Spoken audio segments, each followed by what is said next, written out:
Kenapa kamu nangis? First time saya jauh family.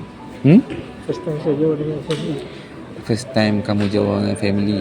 Tapi kamu kena tahu, redha Allah akan sentiasa bersama kamu apabila kamu mentaati kedua ibu bapa kamu dan kamu menggalas tanggungjawab itu dengan baik.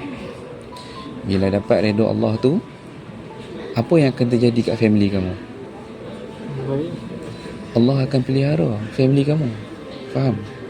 Sebab tu saya cakap, apa tujuan hidup kita? Untuk cari keredaan Allah. Nak cari redha Allah. Nak buat baik, kita fikir redha Allah. Nak buat jahat pun kita fikir redha. Faham? Kamu insan yang baik, kamu jawab pun dengan baik. Bila kamu jawab dengan baik, kamu dah galas tanggungjawab sebagai seorang pelajar, sebagai seorang Muslim yang baik. InsyaAllah redha Allah tu milik kamu. Faham? Ingat nasihat saya, solat tu sebagai Hadiah.